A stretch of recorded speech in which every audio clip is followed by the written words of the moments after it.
वो inheritance tax लगाएगी, माता पिता से मिलने वाली विरासत पर भी टैक्स लगाएगी।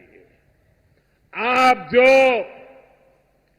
अपनी मेहनत से संपत्ति जुटाते हैं वो आपके बच्चों को नहीं मिलेगी, बल्कि कांग्रेस सरकार का पंजा उसे भी आपसे छीन लेगा।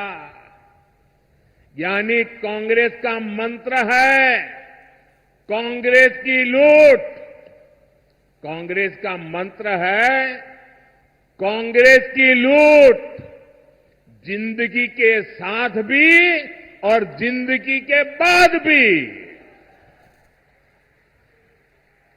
जब तक आप जीवित रहेंगे कांग्रेस आपको ज्यादा टैक्स से मारेगी, और जब आप जीवित नहीं रहेंगे तो आप पर इनहेरिटेंस टैक्स का बोझ लाद देगी।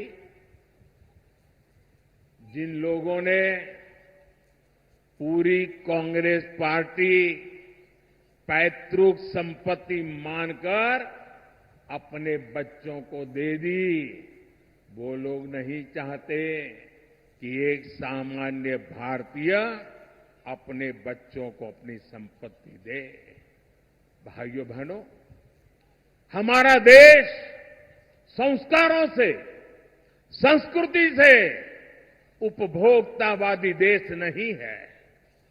हम संचय करने में विश्वास करते हैं, संवर्धन करने में विश्वास करते हैं, संरक्षित करने में विश्वास करते हैं।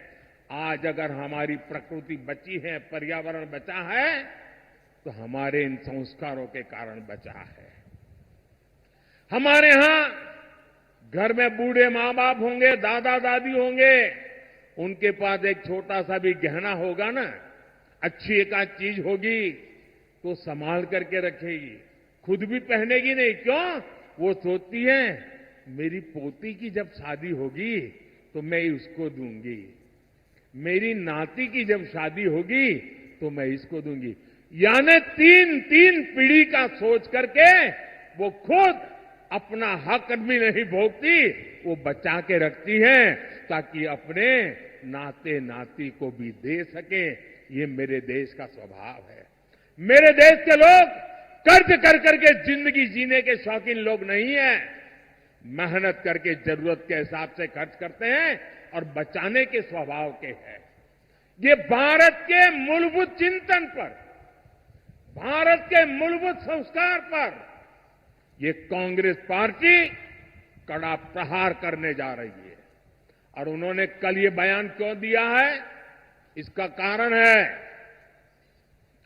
एक तो ये सोच उनकी बहुत पुरानी है। आप पुरानी चीजें खोजोगे ना, और ये जो लोग फैक्ट चेक वाले जो है ना, मोदी की बाल की खाल उधेड़ने में लगे रहते हैं, जरा कांग्रेस की हर चीज देखिए, आपको हर चीज में ये बू आएगी। मोदी के बाल की खाल उधेड़ने में टाइम खराब मत करो।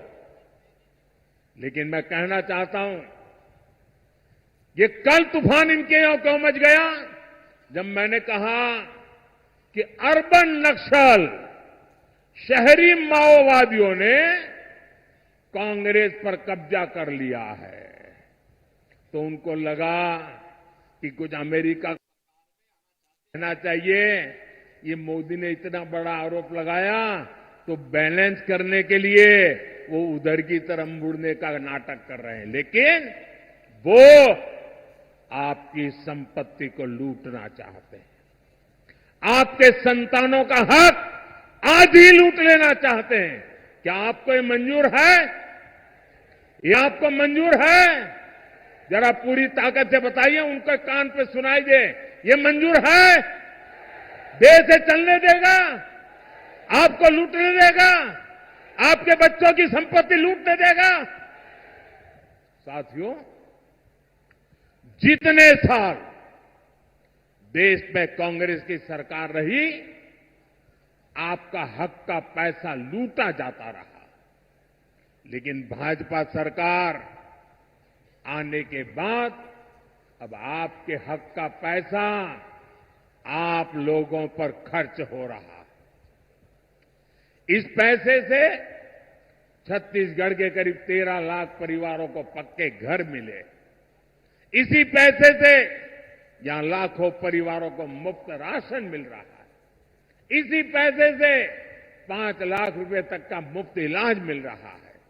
मोदी ने ये भी गारंटी दी है कि 4 जून के बाद छत्तीसगढ़ के हर परिवार में जो बुजुर्ग माता पिता है, जिनकी आयु 70 साल हो गई है, अब उनको मैं कहना चाहता हूं, आज अगर आप बीमार होते हैं तो आपके बेटे को खर्च करना पड़ता है, आपकी बेटी को खर्च करना पड़ता है। अगर 70 साल की उम्र हो गई है और आप बेटे पर बोझ नहीं बनना चाहते, तो ये मोदी आपका बेटा है, आपका इलाज मोदी करेगा, आपके इलाज का खर्च मोदी करेगा। सरगुजा के ही करीब 1 लाख किसानों के बैंक खाते में किसान निधि के 225 करोड़ रुपए जमा हो चुके हैं और ये आगे भी होते रहेंगे। साथियों, यहां सरगुजा में करीब 400 बसाहट ऐसी हैं जहां पहाड़ी कोरवा परिवार रहते हैं। पंडो, माझी, मझवार जैसी अनेक अति पिछड़ी जनजातियां यहां रहती है। छत्तीसगढ़ और दूसरे राज्यों में भी रहती है। हमने पहली बार ऐसी सभी जनजातियों के लिए 24,000 करोड़ रुपए की पीएम जनमन योजना भी बनाई है।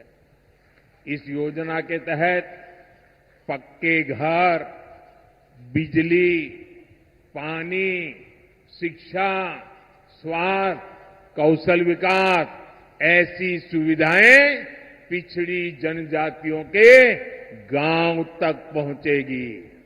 साथियों, 10 वर्षों में भांति भांति की चुनौतियों के बावजूद यहां रेल, सड़क, अस्पताल, मोबाइल टावर ऐसे अनेक काम हुए हैं। यहां एयरपोर्ट की बरसों पुरानी मांग पूरी की गई है। आपने देखा है अंबिकापुर से दिल्ली के ट्रेन चली तो कितनी सुविधा हुई है। साथियों, 10 साल में गरीब कल्याण, आदिवासी कल्याण के लिए हमने इतना कुछ किया।